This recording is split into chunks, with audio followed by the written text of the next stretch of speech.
Namaste. My name is Vivekanand. You can call me Vivek. Welcome to the fourth episode in my series on study and review of books by inspirational authors.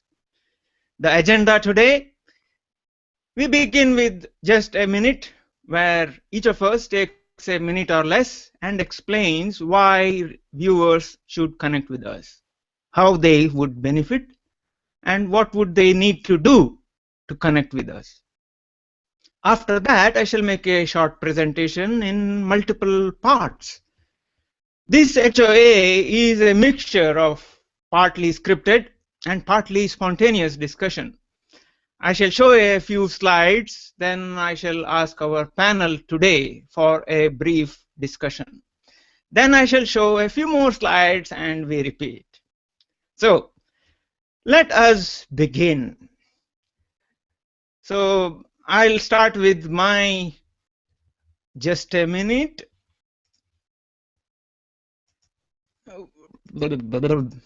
Something is going on here today. Google.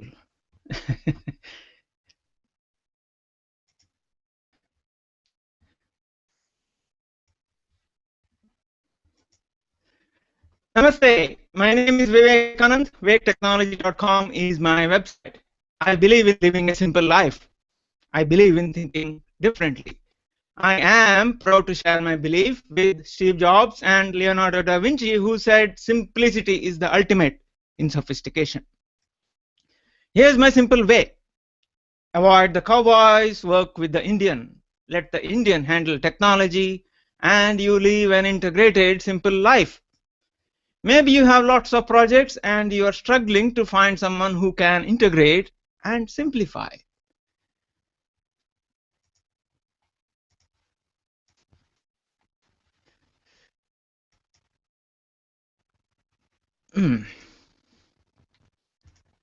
So you can reach me by email at videobook@wake-technology.com, and you can see this video live at wake-technology.com/videobook. That was my just a minute, which probably went over a minute. So it's the turn of my guests now. I shall call them one by one, and I will request you to take a minute or less and explain why viewers would or should connect with you, how they would benefit, and what would they need to do to connect with you. Zara, plus first, please, Zara. You are Hi, my name is Zara Altair, and my business is Actation Now. I do semantic writing, and you can connect with me here on Google+.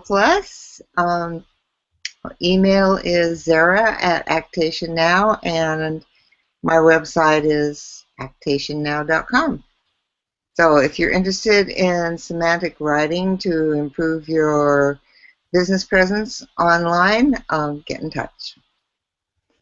Thank you, Zara. The doctor. Hi, Vivek. I'm Dr. Manny St. Victor, part psychiatrist, part cognitive neuroscientist, virtual world addict. I help entrepreneurs and specifically doctors transitioning onto entrepreneurship get over the mental blocks associated with being too tightly tied with your roles, your ego, and your old identity. So I help people break out of their past. And you can reach me at breakthecagemd.com, BREAKTHECAGEMD.com. Thank you. David? I'm fascinated by the other two panelists. Very interesting, just a minute. I'll try to live up to it. Dr. Manny, I would have to say that you've got a great field and a great opportunity targeting doctors. As a matter of fact, I was having the conversation this morning with a doctor about a doctor, so I might call upon you. How'd you say to get in touch with you again? Oh, they can break the cage, MD. I'm just kidding.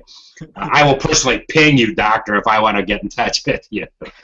So I'm Small Biz David, also known as David Leopold, and I'm a facilitator of small business challenges. I love challenges.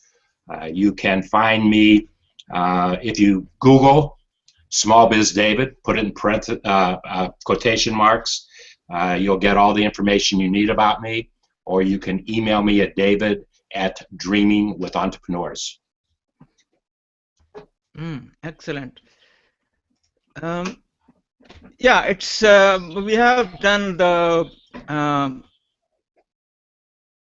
just so exactly. Let's get to.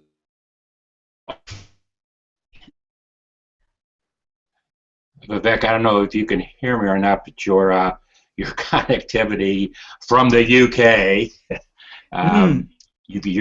there's some big lapses of time and space.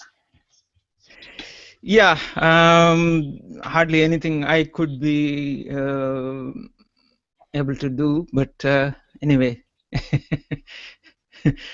I have restarted everything. There's nothing additional running on my computer. So anyway, before I proceed further, let me answer the question, why am I doing this? Why study and review someone else's book? As you may already know, integrate, simplify life is my tagline. With study and review of works by inspirational people, I hope to inspire those who visit my website to integrate, simplify life. I use software development as a means to integrate, simplify life. Now, why did I choose this book? Let me read a few lines from about the book pages of this book. Do you sometimes behave irrationally or impulsively? Do you face some situations with fear and trepidation? Do feelings of self-doubt consume everyday activities? Leading consultant psychiatrist Dr. Steve Peters knows how impulsive behavior or nagging self-doubt can impact negatively on our professional and personal lives. In this book, the professor shares his phenomenally successful mind management program that helped Olympic gold medalists and senior managers alike to conquer their fears and operate with greater control, focus, and confidence. Let me do a screen share and show you first few slides of my presentation.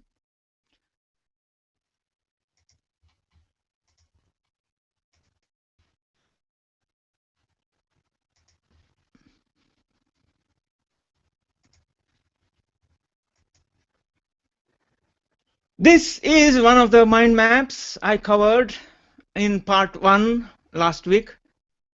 The Google Plus event page already has a link to that event, so you can watch part 1 afterwards. The photo in the center is Professor Steve Peters giving a TEDx talk about the same subject. This is another mind map I covered in that episode. This covers concepts and ideas covered in the book in a chapter entitled The Divided Planet. That is the mind map of a 3-step process explained by Professor. As I said before, the Google Plus event page already has a link, so you can watch part 1 afterwards. Our brain is a divided planet. The guiding moon is our brain's computer. In the universe, the moons act as stabilizers to the planets that they are orbiting. The guiding moon, therefore, stabilizes the divided planet. This means that if we can get the computer in our mind to work well, it will give our mind stability and make managing our chimp much easier. Our computer has two functions. It can act automatically for us using programmed thoughts and behaviors. Why study this computer? Okay, not necessarily because I am a software developer, but because it is a reference source for information, beliefs, and values. When we are born, the computer is an empty hard drive. It is merely a store for behaviors and beliefs that the human or chimp will input into it. Potentially, the computer is more powerful than the chimp and the human because it is the reference source that both of them look for help and guidance. Often the human or chimp may not even be aware that they have put these conscious or unconscious thoughts or behaviors into the computer. How successful it is in functioning depends on how helpful and truthful the inputs were.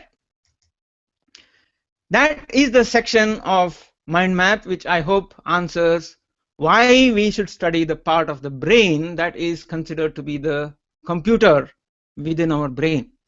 Now let me stop the screen share and discuss with my panel today. What do the panel think so far? First of all, I love your mind maps. Every time I see one of your mind maps, I get a little bit happy in my life because I'm a spatial visual person, and usually when I'm reading a book, I'm a little frustrated because I'm like, why are they in this particular back alley? You know, conceptually. And if I might interrupt for a second, Dr. Manny, Vivek is one of the best, if not the best, I have ever seen. Everything, when we have video chats together, he's creating mind maps for our video chats. I love it. But it's very efficient, and you get down to the bottom line, if you will. And so I love them, and I encourage him to use them whenever possible. Yeah, I love them. Zara? I love the mind maps too. I use mind maps when I'm doing a project, and it really helps. They really help. And you know, I have been working with SICE for Conceptual Intelligence Search Engine, and which now has mind map, which I think are very helpful for people understanding how the search engine works and how it can be applied to someone's writing. So yeah, and your mind maps are really beautiful. But also, you know, think about the brain. The brain is a computer, and I really like that the last part of what you were talking about it depends on, you know, the truthfulness of what goes in there. Yeah. That is so important. Yeah. And I know, man, you have a lot to say about this, but you know, I think the hard part for us oftentimes is what is the truthful part of it, because there are those other parts of our brain that do these reactions, you know, they're on automatic, and so I think our gift as human beings is that we have the conceptual ability to step back and examine, to look for what is the real truth. You know, is this is this really as terrifying as my body is telling me it is right now? You know, that if we use that ability to, to use that frontal part of our brain to examine what is the truth. I think that's the key of what you've presented so far. Yeah. Oh, I'm really glad to see men nodding.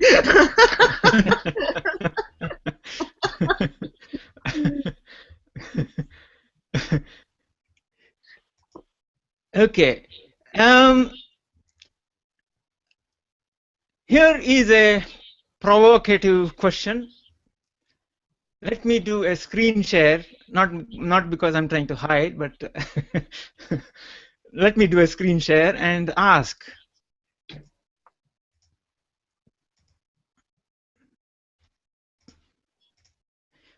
Are the computers in men and women the same? The short answer is yes. They function in a very similar way, but there are some differences. The typical female computer can work with language at a higher level than the typical male computer. Female brains have more areas than male brains called association centers for working with language. In contrast, male brain has an area for dealing with mathematics and map reading that is around 4 times the size than in female brain. Now, whether it works better is another matter. Let us now consider how fast is this computer. Well, will it depend on CPU speed, RAM size, and so on? Well, not really. Dr. Steve says, we can think of the computer as running at a speed around 4 times that of the chimp and 20 times that of the human. Therefore, if the computer is operating well, it can execute commands at an amazing speed with complete accuracy and before the chimp or even human has a chance to finish thinking. Let's look at what is in the computer and what do the chimp and the human put into it. The chimp and human both input into the computer and therefore program it. The chimp typically puts mostly gremlins, but sometimes autopilots into the computer. The human typically puts autopilots most of the time, but sometimes puts gremlins as well. Once the computer has programs to run with, it will take over and allow the chimp and human to take a break from thinking and interpreting.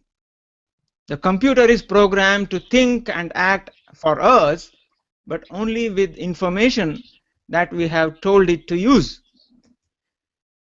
These stored beliefs and behaviors are therefore learned by the human and chimp and put into the computer. Either the human or the chimp are capable of interrupting the computer and execute new instructions. The computer does most of the work in taking us through our day. How well it gets us through the day will depend on what has been put into it, a point which Zara just mentioned a couple of minutes ago. We can, of course, add and remove things from the computer if we stop and take time to maintain it. The problem is that most of us do not do this.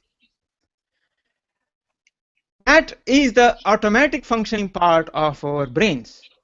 Now let me stop the screen share again and ask our panel today, what are your thoughts so far?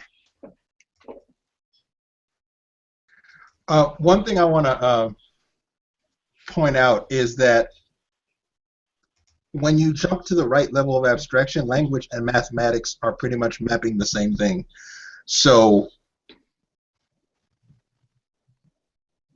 the associativity that you see, the higher associativity that you see in women that is more than in men, is just because testosterone destroys your corpus callosum during embryonic development.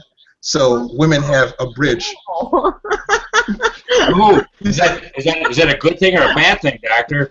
It's good when you're out hunting, but when you're back in the community trying to tell people about the hunt and build relationships based off the hunt, less so. So it's adaptive in the context, but I think it's important to realize that language serves an integrative function by allowing things that men might feel viscerally, and I don't want to get a flame war going, but men will be like, grr, feel something, act on it, you know, with more motor memory, etc.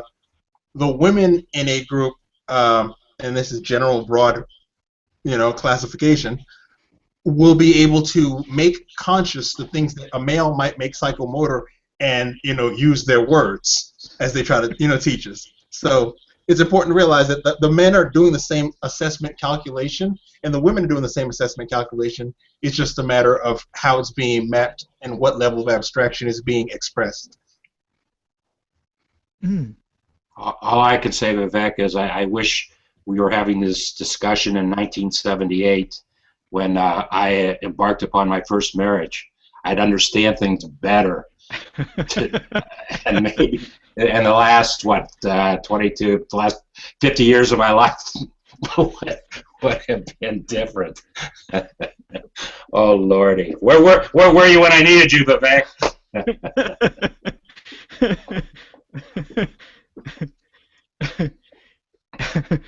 Zara has been very silent.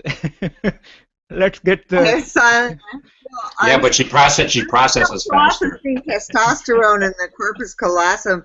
That was big news. I'm like, oh no, that's horrible. I like all that crossing across. But I also like the, you know, what Manny said about, you know, men and women, us as human beings, we all process the same way. It's that how it comes out is different. Mm. And so I think that's very basic. You know, people can go off on these tangents about men and women being different or thinking differently and all of that, but to me, you know, all of us being human is what connects us all. And part of that, stepping back and looking at things and, you know, what is the truth, you know, is respecting and acknowledging those differences and just moving on and not getting stuck on them. So, okay, super, men are that way, cool, go with it, you know, and likewise, women are that way, you know, and rather than getting stuck on it, you know, going on. I was working on a script with someone, and some European was talking in the story about, you know, men and women, mm-hmm. and in the United States, he's making a point about the United States in the story, but he says, you know, the women get all stuck in it. He calls it voodoo, you know. They want the men to participate and, you know, go to marriage counseling, blah blah blah, and he says, you know, and he compares it to European culture where, you know, men are men, women are women, and everybody knows the game and they just play it and they just accept it. And I have found that true in my European travels as well, that, you know, there's a lot more overt flirting, but everybody knows that's exactly what it is. It's flirting, and everybody's happy with that, and they just move on with it. It isn't like someone's making a move or insulting your femininity or all that politically correct stuff that happens here, where people react negatively to those male and female interactions, which are very basic, actually. You know? That's sexual transmutation. What, Manny?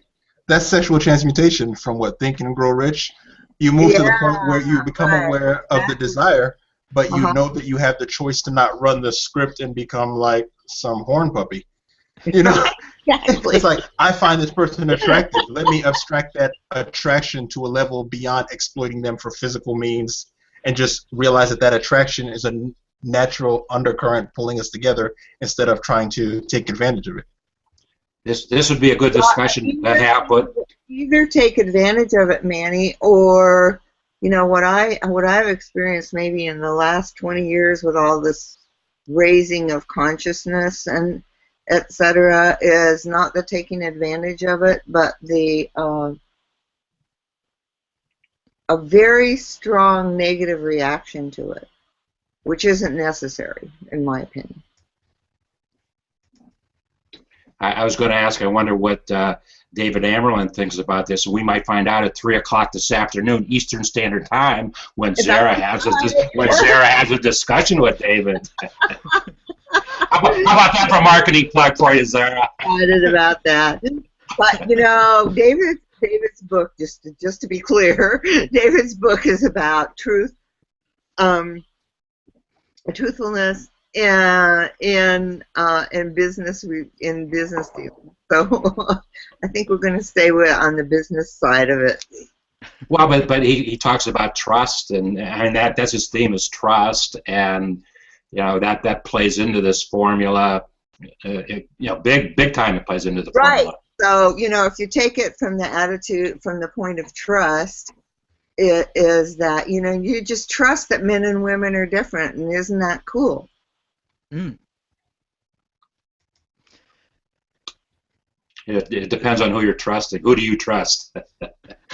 Exactly. Yes, so Midweek Zap today at noon Pacific Time, 3 p.m. Eastern Time, 8 p.m. British Standard Time. David Amerlin and Trust. Okay. Anyway, let's get back to where we went. Yeah. Let me get back to the mind map, and I'll be doing a screen share once again.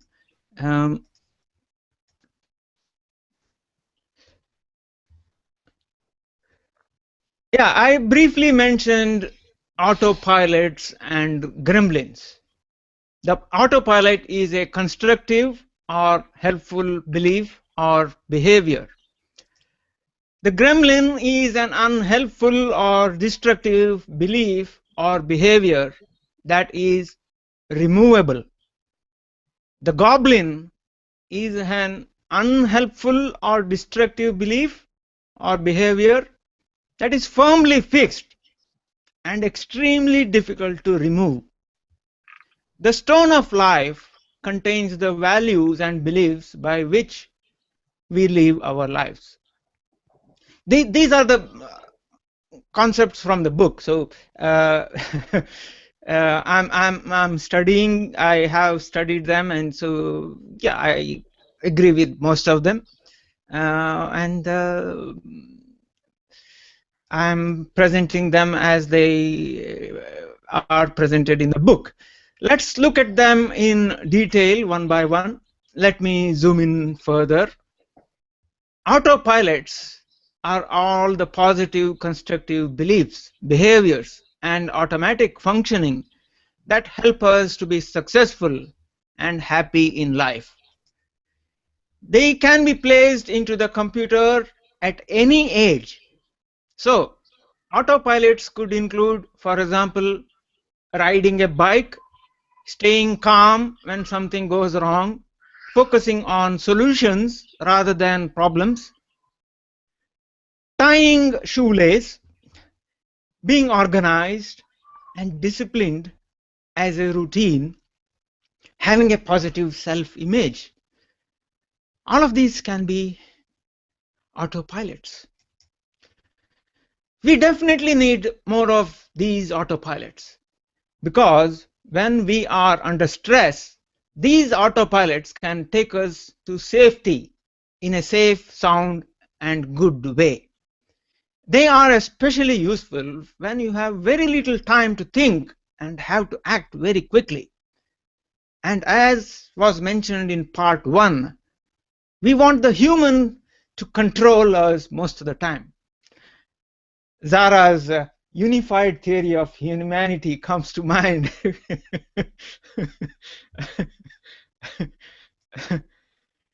Here is a very good autopilot to put into every child's mind. You are worthy just as you are. It is who you are that is being loved and respected, and you don't have to achieve anything in order to be worthy. The professor later on gives the most common example of a goblin, and he says, this one affects most people in the Western world. Well, his words, not mine, but I shall soon explain that further. That is what you see on screen now is the autopilot branch of the mind map. Gremlin is an unhelpful or destructive belief or behavior. One example of two very common gremlins that most people have in their computers and experience from time to time.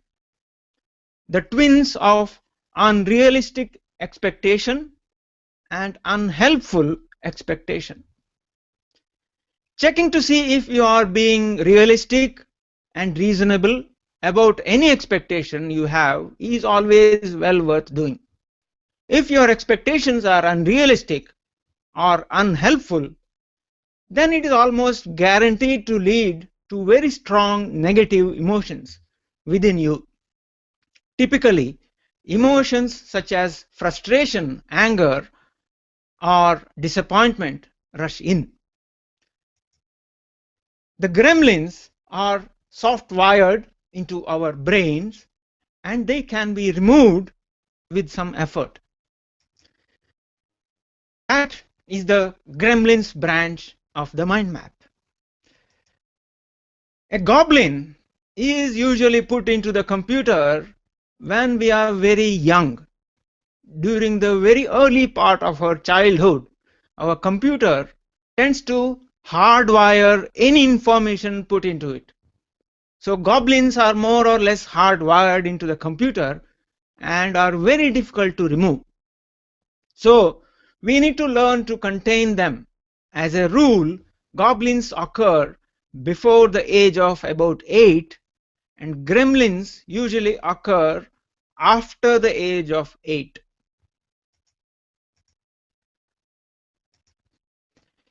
Goblins and gremlins are more or less the opposites of autopilots. They are unhelpful and destructive behaviors, beliefs, or automatic programs that are stored in the computer. The professor gives an example of a goblin. He says, the fridge door syndrome depicts the most common example of a goblin, and this one affects most people in the Western world, he says. He tells a short story. It is the first day of school, and the young child is full of emotion. The teacher says to the child, let's paint a picture for your parents. After painting the picture, the child runs home to show the parent. As the child runs up to the parent says, what is that you got? The child hands over the painting. The parent responds, this picture is fantastic. You are very clever. I am so proud of you. I want the world to know just how good you are. And then puts the picture on the fridge door for all the world to see just how clever the child is. What has happened is that the child now has a great big goblin to share life with. Let's look at the same scenario with a different approach. The child returns from school with the painting and runs to the parent. The parent responds with, hang on, and moves the painting to one side and hugs the child. Then the parent says, "I'm so proud of you, and you are so clever, and I want the world to know just how proud I am of you." Now, what is this you got? The parent and child now have a discussion about the painting, and the parent compliments the painting and the child and asks the child if they would like to put it on the fridge door because it is pretty. In the first scenario, what the parent did was to tell the child that it was clever and that the parent was proud of it because of what the child had achieved. In other words, implying that the child's worth is dependent on the painting. The message to the second child was that you are worthy just as you are. It is who you are that is being loved and respected, and you don't have to achieve anything in order to get this. The parent then went on to say that achieving things is good, but these shouldn't be mixed up with your own self-worth.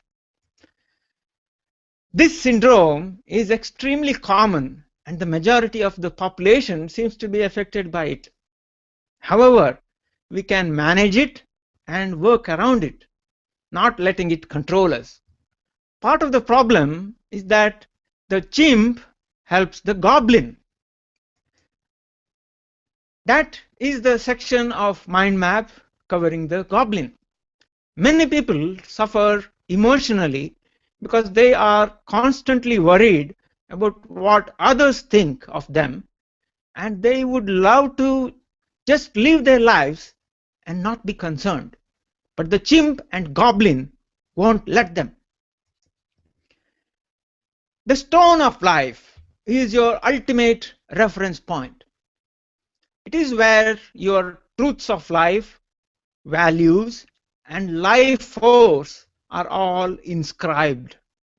The chimp and human gauge everything by the stone.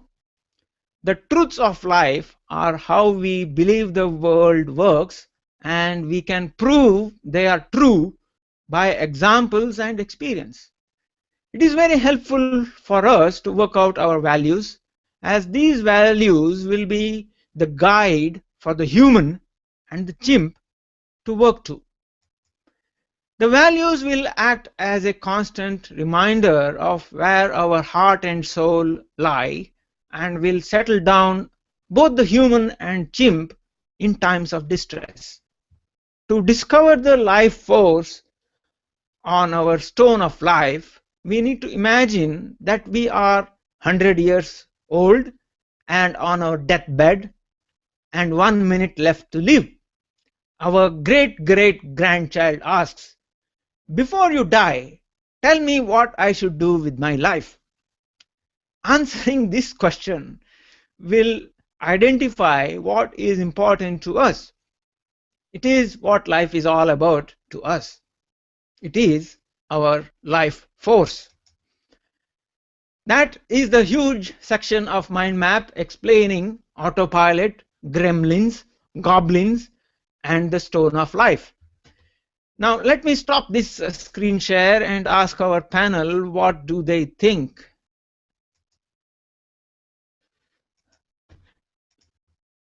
Well, I love it.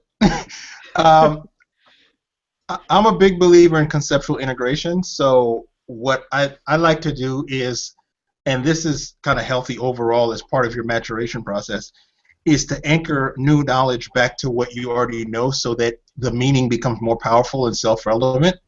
The models that he's introducing there, what we're looking at is what most of us consider intention, expectation, and well, the stone is, you know, your core values, obviously, core values and beliefs. But I think the goblin is the reference point he uses. The ones put in by your parents, usually we think of those as what are called injunctions. Those are hard, rigid rules that no longer serve you. Expectations are woven into a broken narrative that your parents might have accidentally, unintentionally put in there. they're ego bound, and they help you maturing in life to a certain extent, but eventually become a limiting belief. And the intentions are less attached and allow you to be more woven into your community and more flexible to the changes that life brings. So that's sort of how I'm anchoring those back in my mind. I don't know if that's helpful or just confound stuff, but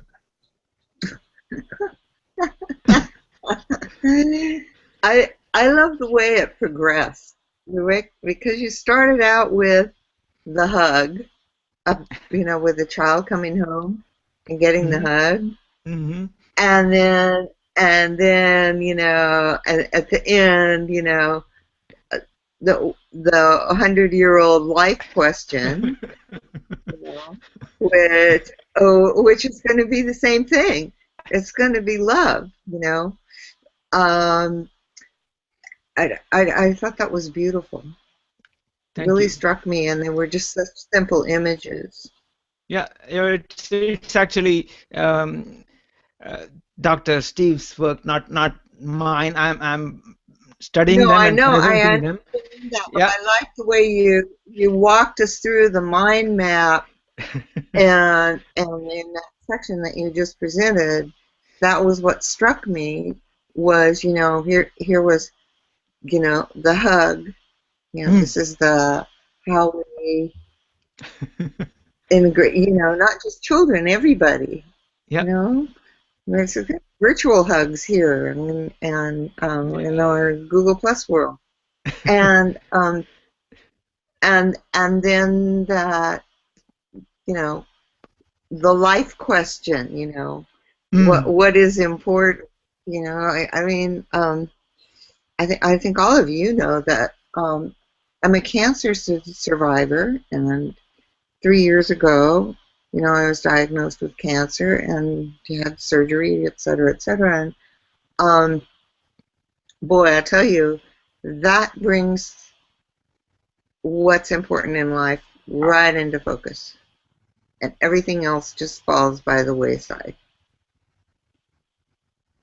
It's family and friends. It's who you love and who loves you. David, you are muted.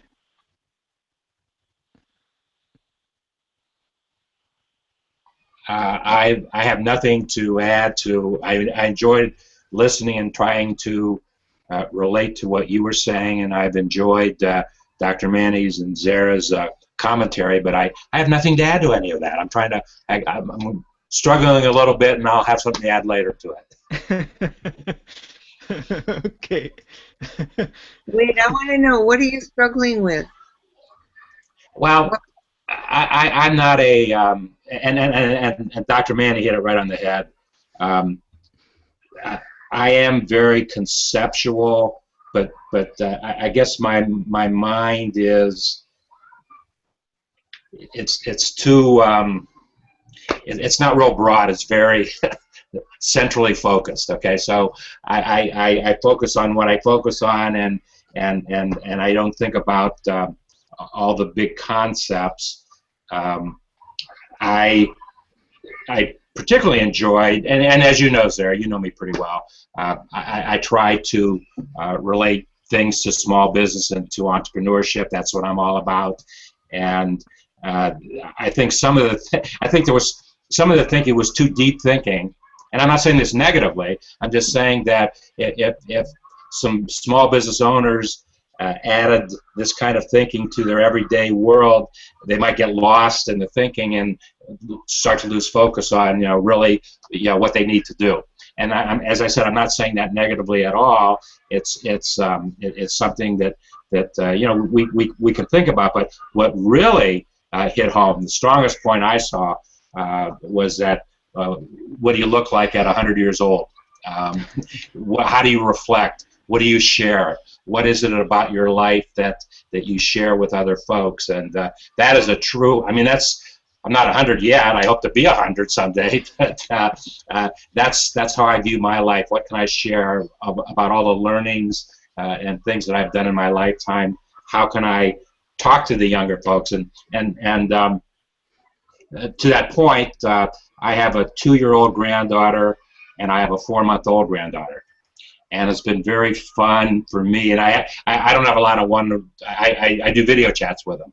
I have not been with, I've never seen in real life my youngest granddaughter yet. I'm going to see her in a couple of weeks. But my point is that it's been fun watching them, watching their parents program them, so to speak. And that's what our parents do. They develop the program.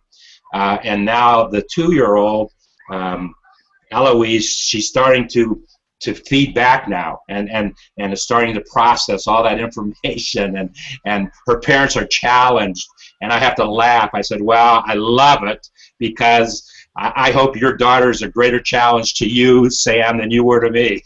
But it's kind of like, you know, that's where things are. So this was a very of all the chapters I've done with you, Vivek, this was kind of the most challenging one for me to process. But you gave me a lot to think about. Thank you. I wanted to respond to that, if I may, Vivek. I don't think that people in small business, I'm one of them, you know, that people in small business need to spend a lot of time with this. But I think that the more that Manny could say this much better than I can, but the more that you have integrated these principles into your life, and the more you trust your core values and your actions and your belief, and you're clear about, you know, what are the things that the hard stuff is, you know, what are the things that your parents did unintentionally, but they kind of screwed you up, you know, to be aware of those things so that when they come up, you go, oh, there you are again, but now I know what to do with you, whereas before you didn't, you know. That you don't need to spend a lot of time with those things, and that if you are following the principles that Vivek is talking about within your business goes more smoothly. Yeah. You know, we all know, you know, as entrepreneurs, there are all kinds of crazy stuff happens, you know, and you have to deal with situations all the time. It isn't like you go, you plug in, and you leave, you know. There's any moment some crazy thing is going to happen. That's to that point there, all this comes back to one of Vivek's favorite topics of discussion is why. It all comes back to why things happen. Right, and simplicity. So that's why I'm saying I don't think you should, like, you know, beat yourself up because, you know, oh my gosh, there's all this stuff, and, you know, I have to do my small business, because, you know, getting clear about that stuff helps you do that more smoothly. That's just my personal. I'll be quiet. And I want to say almost the exact same thing, except geeky about it. To me, those 3 points right there are so important in every minute that you're making a business decision and when you get your feedback. Although I think the book, and this is why I'm so big on conceptual integration, when you pull something back to what does it mean when someone punches me in my face? What does it mean when I made a prediction and there are code fires, or, you know, I had a prediction and my analytics are showing the opposite? At any point in time, when you're under any type of threat and you have to make a decision, to use their model, you refer back to the stones. That's the concept of value-based decision making. So a few minutes after you've referred to those stones and you've made the decision, your brain, your self-esteem goes up. You remember that incident as having been another victory. When you have the most important thing in your ability to survive, the day-to-day things that you don't have time to think about are based on whether you branch into that chimp mode, as he calls it. I think he calls them gremlins versus goblins. Yeah. Now, your goblins, you know that you've been hit by one of these things instead of the autopilot when you get feedback from the universe from something you did and you get upset about it. You can't let it go. You're angry. You freeze. You go into fight, flight. You're saying things that aren't like the you that you want to be in what I like to think of as a deathbed meditation. So that's how those things, like the deathbed meditation is, I'm dead, my kids are at the foot of my bed, I'm looking back on things I've said and done, how many of them were aligned with value-based decision instead of aligned with negative autopilot. So the intentions are how, after you've made mistakes, you program your intentions, and there are two types of intentions. Implementation intentions, what I will do, and you tell your brain, if this happens, then I do this. And then you have distraction intentions. If I'm tempted by this thing that is not on my path to my goal, then I do this. I think it gets lost in the explanations. There are cute, but and they're helpful in a meditative phase, but I think it's important to pull all those back into what it means when someone punches you in the mouth. It means, he punches me in the mouth, how do I feel right now? Do I feel like a victim? Do I feel like I should persecute him? Do I feel trapped? Or do I realize next time don't be on the street where I got punched in the mouth? This is, and not only that, looking back, I won't want to be the person that has wasted productive energy punching him back, spending time in court, recovering from several punch exchanges. You know, this is where this stuff actually hits the metal, is that we have to integrate it with, okay, intention is less attached. Expectations. You project your expectations and values onto people, and you end up devaluing your relationships. You miss being in the present. It pulls you out of the here and now and gets you trapped in the past. You're trapped in memories when you're using these systems. And I think that's what Dr. Peters wants us to see here. Okay. Yeah. Yeah. At this point, I think both of you have covered why should a business owner care and so on. So let me start the screen share again, and let me show you the rest of the slides. These would be the takeaways from today's HOA. So let me screen share again.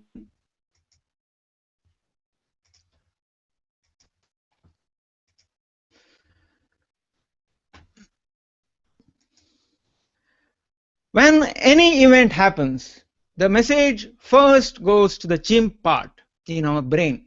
The chimp then looks into the computer to check with previous memories, beliefs, and experiences.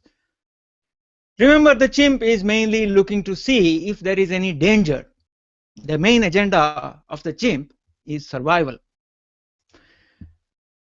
When the human part of the brain gets a chance, it also looks into the computer to check with previous memories, beliefs, and experiences. The human has purpose in life as its agenda. Let us look at an example the professor gives in the book. Adam works for a very tough boss who calls him in only to criticize and warn him that his job is not secure.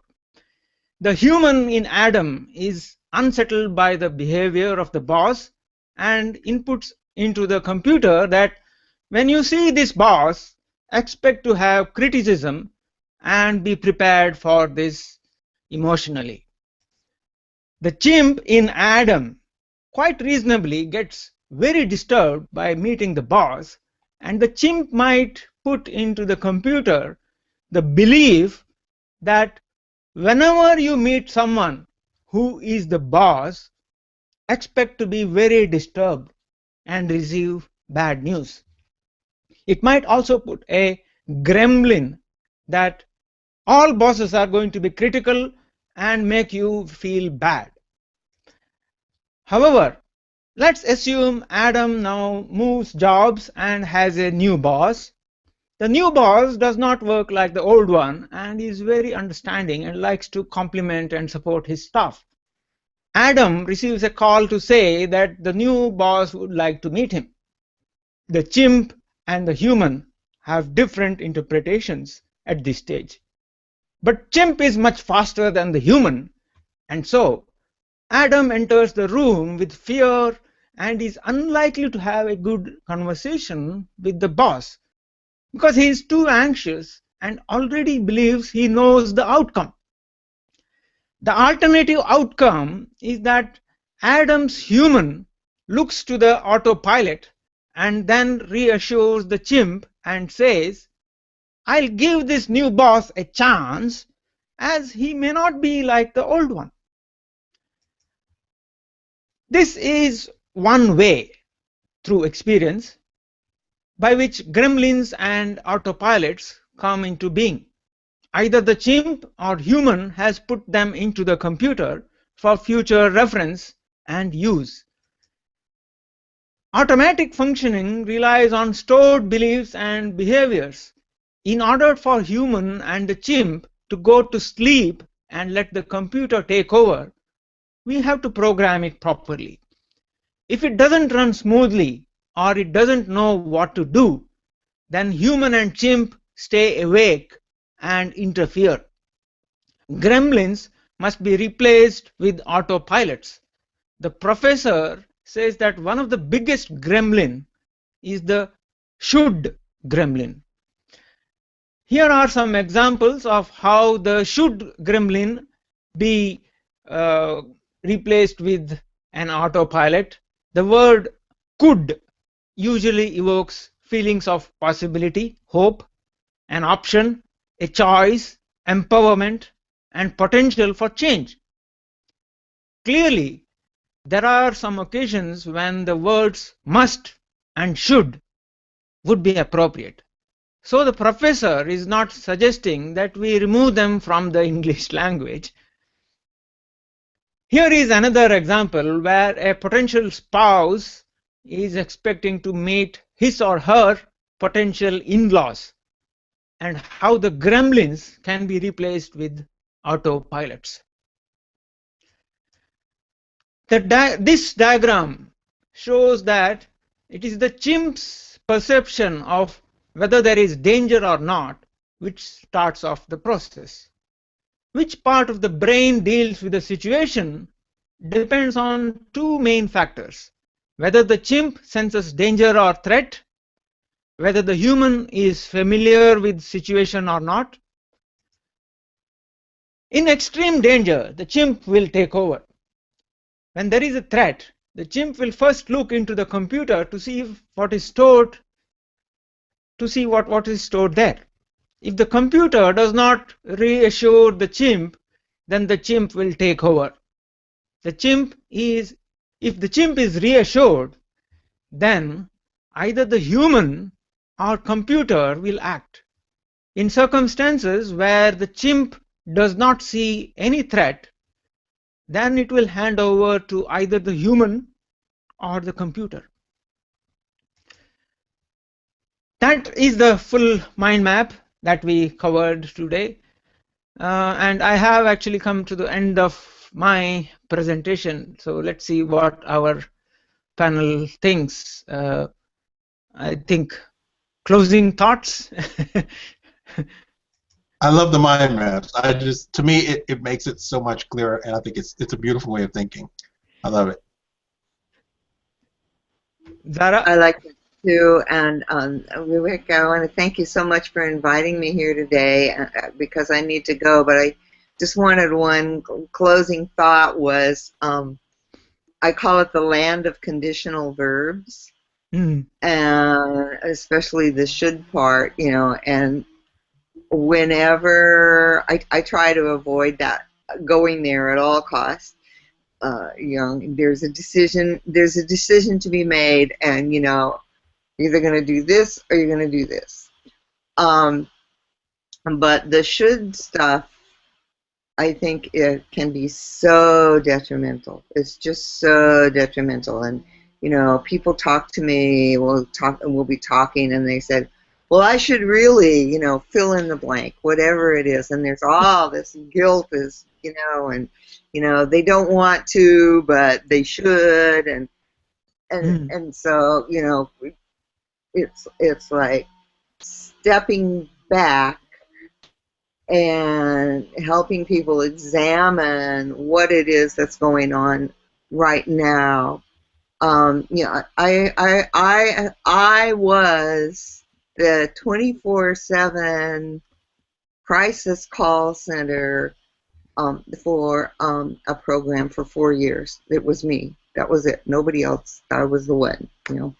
And any hour of the day or night, I could get a phone call where people were in crisis, and I needed to walk them through stepping back and taking a look at the current situation and taking a look at how they had dealt with it before, because usually it had come up before, and also, you know, directing them towards steps that they could take right now. So to me, I really agree with that. It's the first time I've ever heard anybody else think about the should stuff. You know, it's like, whoa, you know, it's just a really bad land. Anyway, I have to go. I want to thank you so much. And Manny, it's always a pleasure. Always, always, always. Always there. Thanks so much. That was really great. Good to see you. Yeah, good to see you. Bye-bye. Bye. All I'm going to say is integrate, simplify life. Thank you.